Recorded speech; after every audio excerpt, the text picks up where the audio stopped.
السلام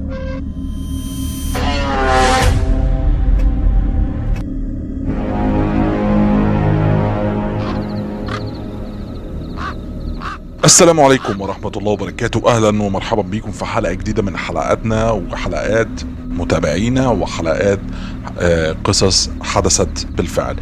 يا ريت لو ما عملتش لايك تعمل لنا اللايك وتعمل لنا سبسكرايب للقناة. ومن غير كلام كتير يلا بينا نتكلم عن مواقف حدثت بالفعل، مواقف مستوحاة، وناس جابت القصص دي وناس بعتت المواقف بتاعها. هسيب لك اللينك بتاعي في الديسكريبشن لو حبيت تبعت اي مواقف جديدة ان شاء الله هنشرها. فمن غير كلام كتير يلا بينا ندخل في التفاصيل. واول موقف معانا، انا محمد السيد، عندي 32 سنة. كنت قاعد في شقتي الجديدة في مدينة نصر. الشقة دي اشتريتها من سنتين، بس كنت بسافر كتير مع شغلي كمهندس بترول. الموقف ده حصل لما رجعت من سفرية طويلة وكنت تعبان قوي، وقررت ارتاح في البيت بالليل الساعة 2 بالليل كده، وانا قاعد في الصالة بتفرج على التلفزيون. فجأة سمعت صوت خبط جامد جاي من المطبخ، كان حد رمى حاجة تقيلة على الارض. استغربت لاني لوحدي في البيت، بس قلت يمكن طبق وقع او حاجة. قمت اشوف، لقيت كل حاجة في مكانها، مفيش طبق مكسور ولا حتى كوباية وقع. رجعت قعدت، بس بدأت احس ان في حاجة مش طبيعية في المكان. بعدها بدقايق سمعت صوت خطوات في الطرقة اللي بتربط الصالة بالأوضة، خطوات تقيلة كأن حد بيتمشى بس بالراحة شوية. قلبي بدأ يدق بسرعة ومسكت الموبايل وبصيت في الطرقة، مفيش حد. الصوت راح فجأة، بس حسيت ان الجو في البيت بقى مش طبيعي، كأن في حد بيبص عليا. حاولت اهدي نفسي وقلت اني بس تعبان من السفر، والموقف ده ممكن كمان موقف ان الحاجة وقعت ده زود الدنيا شوية. بس اللي خلاني اترعب فعلا بجد لما النور قطع فجأة والشقة بقت ضلمة تماما. سمعت صوت همسة واضحة جنب ودني، كان حد بينادي على اسمي. جريت على الباب وفتحته ونزلت اجري من على السلالم من غير حتى ما ابص ورايا. وقتها قضيت الليل كله عند اخويا، وتاني يوم رجعت مع شيخ وقرأت قرآن في الشقة. ولحد دلوقتي مش عارف ايه اللي حصل، بس من ساعتها وانا بخاف حتى اقعد لوحدي في البيت بالليل. والموقف ده عمل يعني زي تروما، ومن ساعتها وانا بدأت اواظب الحمد لله على قراءة القرآن والصلاة شوية. الموقف التاني معانا سارة محمود. سارة بتقول انا بشتغل ممرضة في مستشفى حكومي في المنصورة. الموقف ده حصل في نوبة ليلية كنت فيها لوحدي في قسم الطوارئ، لان الدكتور كان يعني في عملية والممرضة التانية اخدت اجازة. كان الوقت متأخر حوالي الساعة 3 الفجر كده، والقسم كان فاضي تماما. فجأة سمعت صوت عجلة سرير بتتحرك في الطرقة الطويلة بتاعة القسم. بصيت من الشباك الصغير في الباب بس ما شفتش حد. الصوت كان بيقرب اكتر، كأن السرير بيتحرك لوحده. قلبي بدأ يدق جامد، بس قلت لازم اشوف ايه الحكاية. فتحت الباب وخرجت، لقيت سرير فعلا في نص الطرقة بس مفيش حد جنبه. الغريب ان السرير ده كان من النوع اللي هو القديم اللي بنستخدمه في المخازن، يعني السرير ده جاي من المخازن مش جاي من الاوض. ومحدش بيطلع السرير ده الا لو في حالة مستعصية او في حالة يعني مش مكفية السرير اللي في القسم، فبنطلع له اللي في المخزن. قربت من السرير بحذر جدا، وفجأة لقيت السرير بيتحرك تاني ناحيتي بسرعة. صرخت وجريت ورجعت جوه الغرفة وقفلت الباب. سمعت صوت السرير وهو بيخبط في الباب من بره مرة واتنين وتلاتة. بعدها سكت، بس فضلت مرعوبة لحد ما الدكتور جه الصبح. ولما حكيت له قال لي ان في ممرضة توفت في القسم ده من سنين في ظروف غامضة. ومن ساعتها ناس كتيرة بتشوف حاجات غريبة، ومن يومها وانا برفض اخد اي نوبة ليل لوحدي. موقف التاني، انا خالد رمضان، عندي 40 سنة. انا سايق تاكسي يعني في منطقة ما في القاهرة، بشتغل فيها سواق تاكسي وبشتغل بالليل عشان اللي يعني الدنيا بتبقى اهدى شوية، وانا بصراحة مش حمل وجع دماغ الناس. الموقف ده حصل لما كنت راجع من مشوار في التجمع الخامس، والساعة كانت حوالي بالظبط 1 بالليل او يمكن عدت شوية 1. وانا في الطريق لقيت واحد واقف على الرصيف بيشاور لي. يعني كان راجل كبير في السن، لابس بدلة قديمة شوية، ووشه يعني تحس ان هو في حاجة مش طبيعية، زعلان. المهم وقفت له وقلت له رايح فين؟ قال لي بصوت واطي شوية انا رايح المقابر، عندي زيارة هناك. فاستغربت، يعني انت مقابر ايه وفين؟ وكان في مقابر كتير، وايه الزيارة دي؟ انا مالي يعني انا مالي ان انا اعرف عندك زيارة ولا لا؟ بس قلت يمكن عنده حد توفى وعايز يزوره. المهم ان هو ركب جنبي وكنت ساكت خالص طول الطريق. الغريب اني كنت بحس ان العربية مش زي ما انا كنت راكبها الاول قبل ما الراجل ده يركب.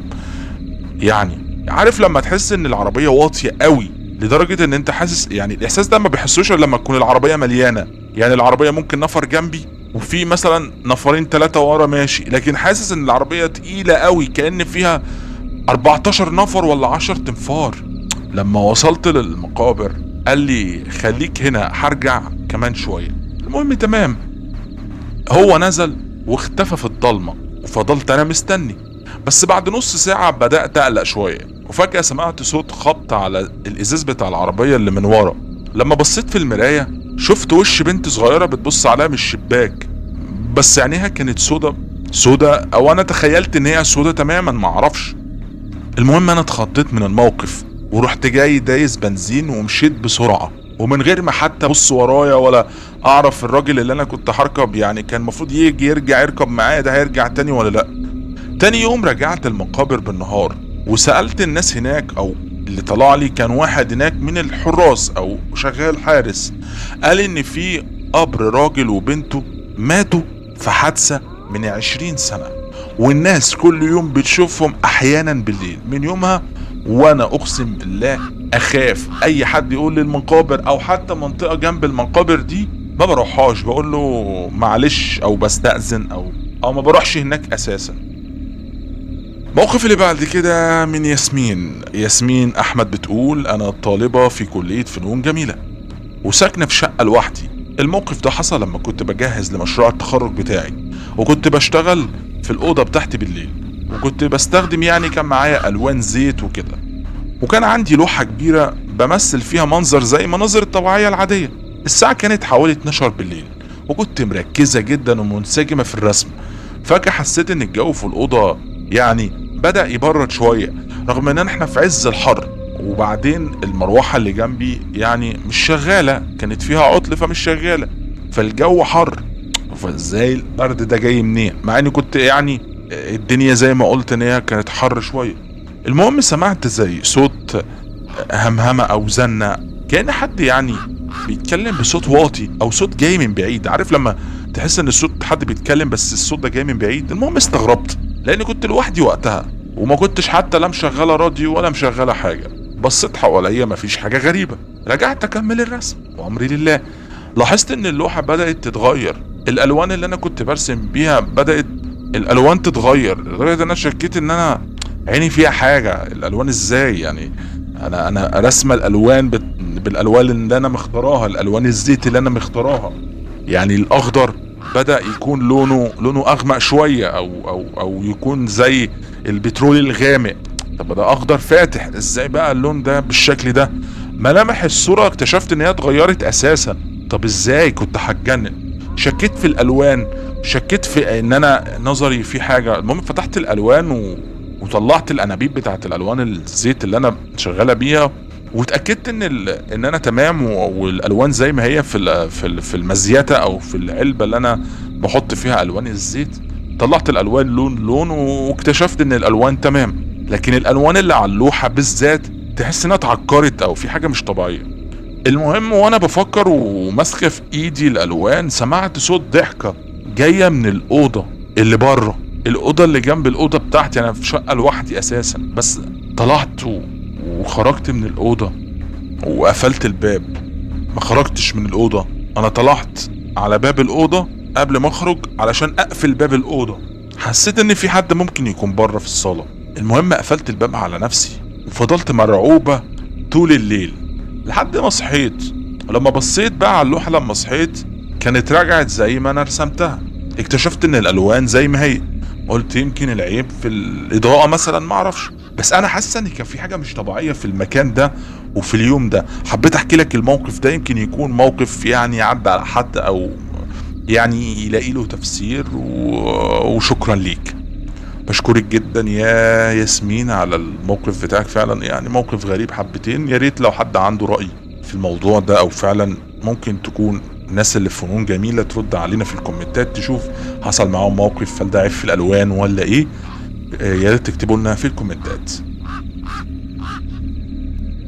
نرجع للموقف اللي بعد كده، ومعانا احمد سمير. احمد بيقول انا عندي 35 سنة وصاحب سوبر ماركت بسيط كده على قدي.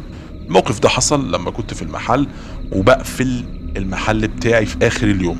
عادة يعني بقفل على 11، ساعات بيبقى قبل كده، ساعات بيبقى بعد كده، على حسب يعني الشغل والريت بتاع الناس اللي داخله واللي خارجه. بس يوميها كنت يعني قفلت 11 وكنت لوحدي في الوقت ده في المحل. المهم فجأة سمعت صوت، يعني عارف صوت الازاز لما بيترزع على الارض. انا المحل بتاعي فيه يعني ملحق بيه زي مخزن، والمخزن ده بيبقى محطوط فيه مثلا ازايز، او محطوط فيه مثلا ازاز قديم او حاجه بغيرها في المحل، بعمل صيانه، او طبعا البضاعه اللي انا بجيبها. فالمهم انا سمعت من هناك صوت ازاز وقع. قلت يمكن في حاجة ازاز مثلا، زي مثلا علبة مربى، زي مثلا اي حاجة تكون وقعت اتكسرت، لان ده صوت ازاز، يعني حاجة ازاز وقعت. لما رحت اشوف لقيت كل حاجة في مكانها. رجعت اكمل بقيت قفل المحل وكنت خلاص بقفل وهمشي. بدأت بقى اسمع صوت زي حد، عارف صوت الخطوات، حد بيجري بيجري يعني مش بيمشي، لا، صوت خطوات تقيلة بتجري وباينة قوي. المهم الخطوات دي كانت جايه من ناحيه الكاشير، يعني انا المحل بتاعي فيه زي ممر.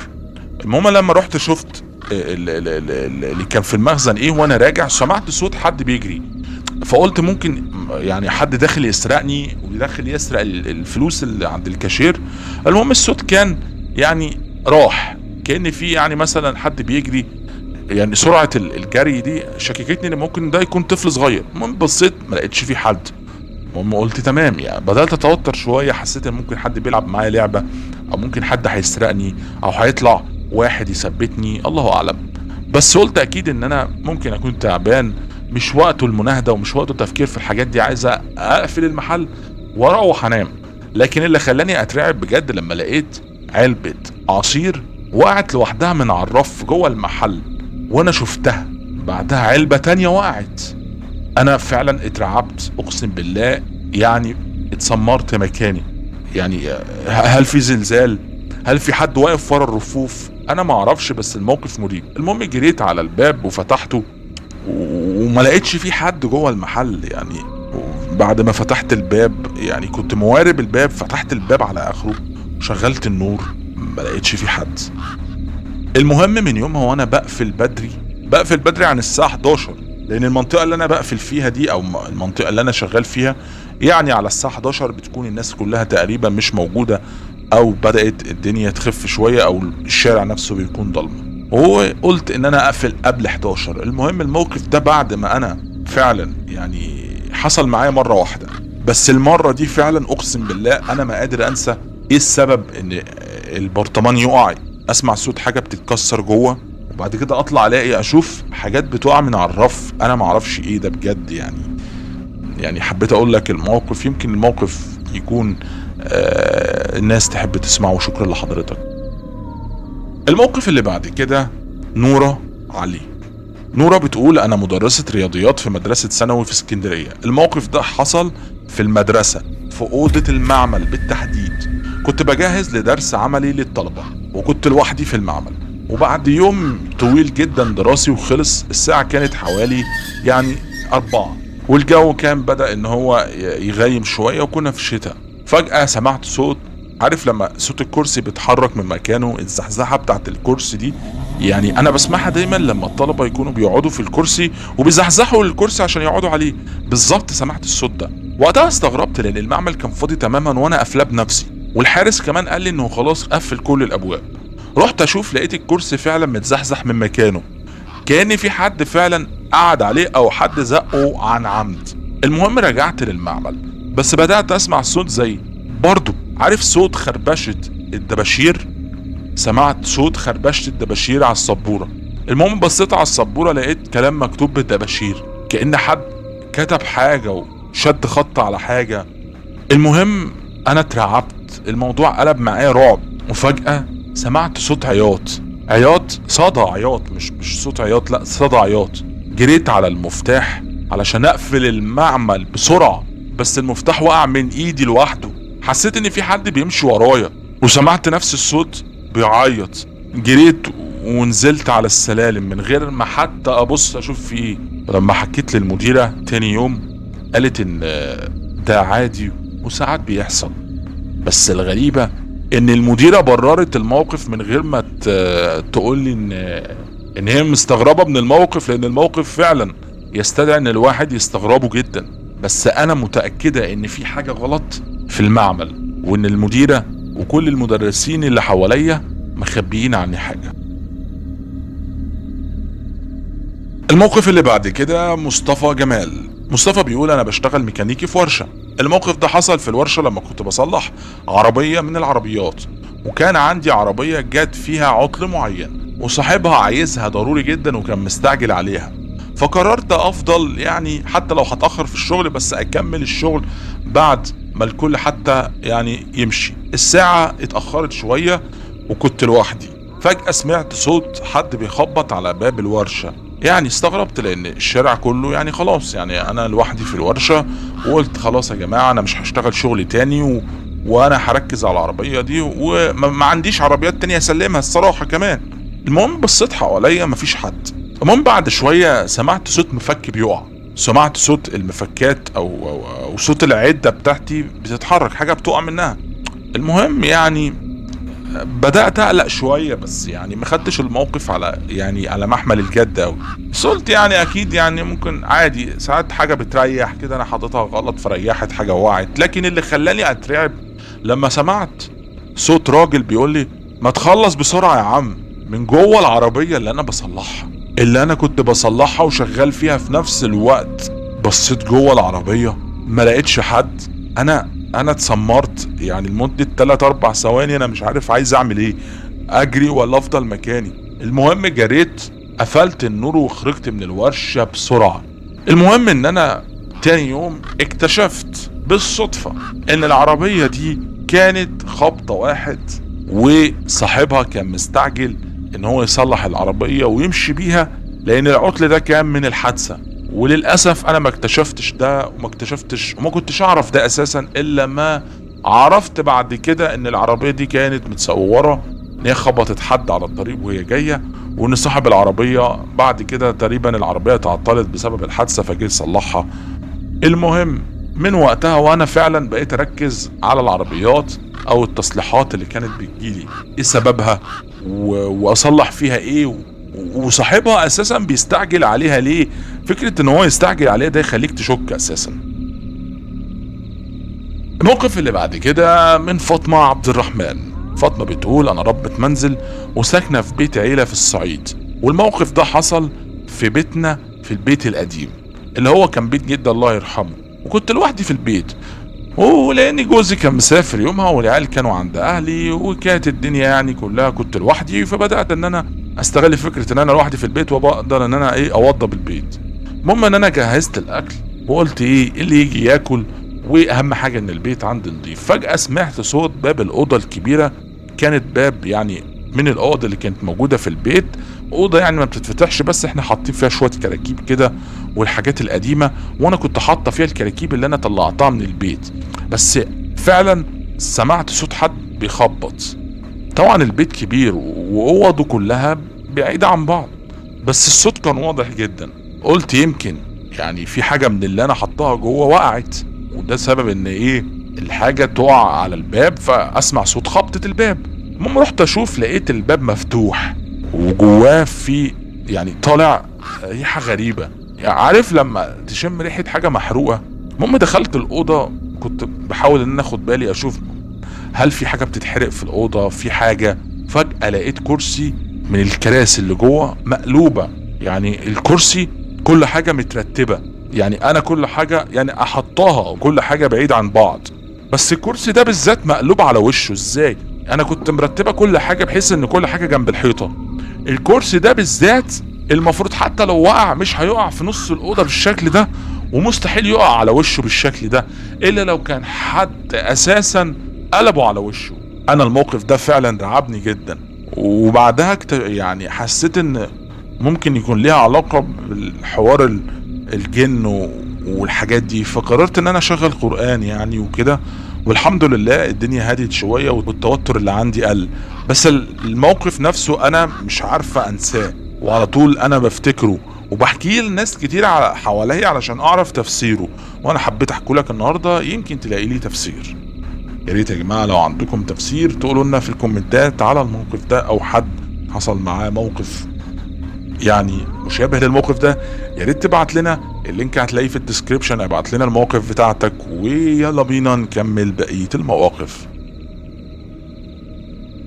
انا عمر خالد وعندي 29 سنة وشغال مصور، بشتغل يعني فريلانس وكده.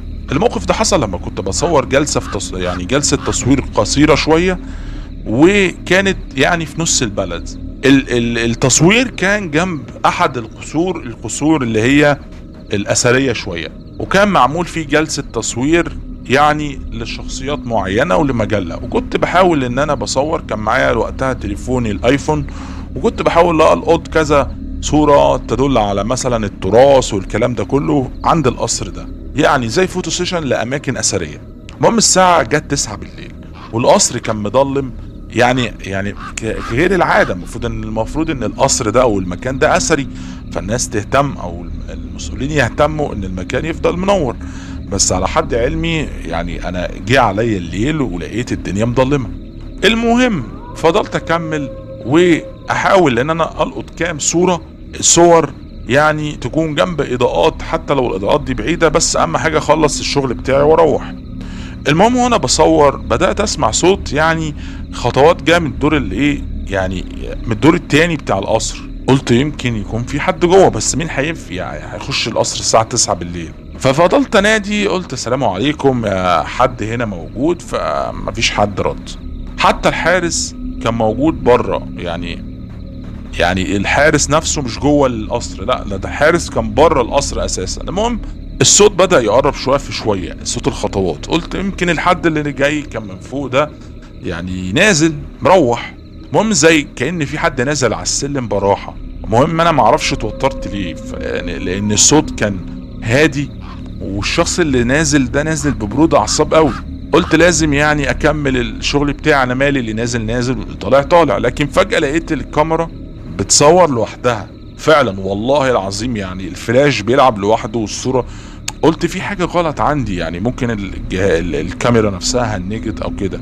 لكن فجأة والنور بيبتدي ان هو يلعب، اكتشفته وقت النور اللي وهو بيلعب ده ان في ظل واحد واقف قدامي. انا معرفش جه منين، والله العظيم انا معرفش الكيان او الشيء اللي قدامي ده جه منين، ولا ايه طبعه، ولا ايه وصفه، معرفش، مع اني كنت متأكد 100% ان مفيش حد اساسا موجود. المهم انا كان معايا واحدة المفروض ان انا بصورها.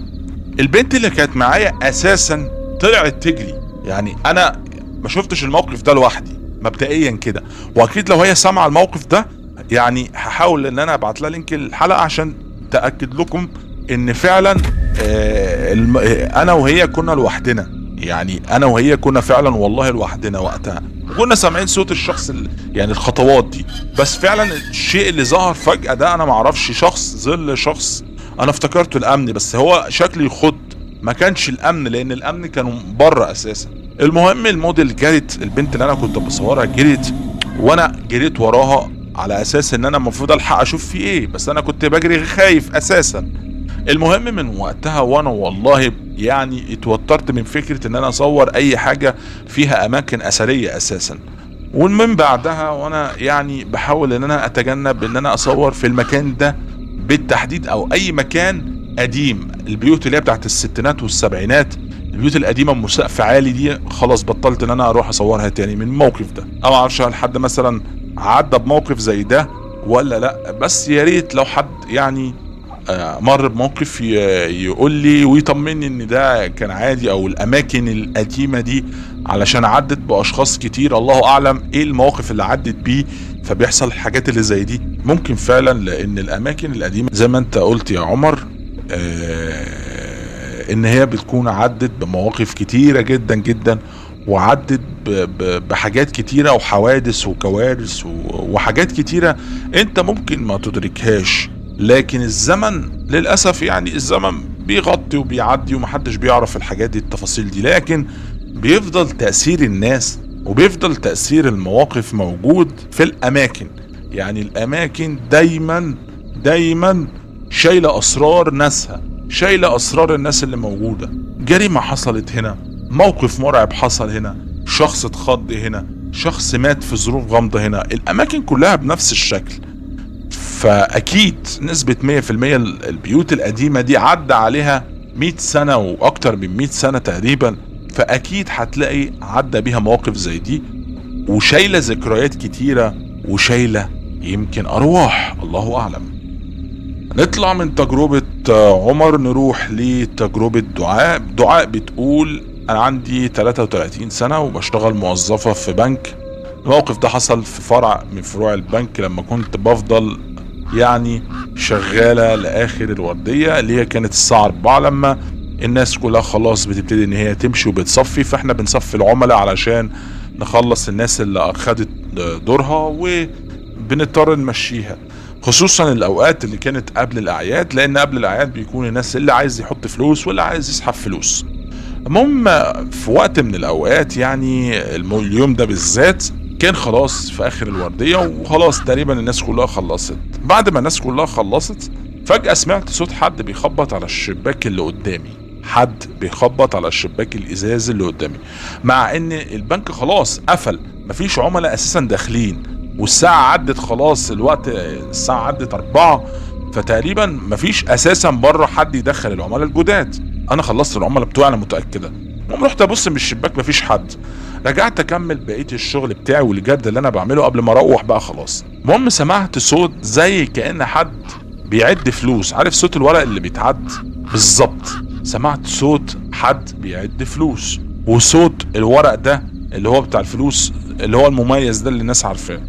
المهم استغربت لان خلاص يعني مفيش حد هيستقبل فلوس، وفخلاص يعني الخزنة قفلت، وانا متأكدة ان مفيش حد موجود في المكان او في قدام المكتب اللي انا فيه ده غيري انا دلوقتي. المهم لما رحت اشوف في ايه لقيت كومة، زي ما بقول لك كده، كومة فلوس مرمية على الارض قدام الخزنة. قلت يا نهار ابيض، دي وكسة سودة، ده اكيد فيها مصيبة. الفلوس دي يعني الشخص اللي كان موجود هيرجع تاني وكلنا هنتحاسب حساب وحش قوي على الفلوس اللي موجودة قدام الخزنة دي. ازاي الشخص المسؤول عن الخزنة يسيب الفلوس دي موجودة؟ ومين اللي رمى الفلوس؟ وازاي الناس كلها اللي موجودة محدش خد باله؟ المهم قلبي وقع، اتخضيت من المنظر يعني.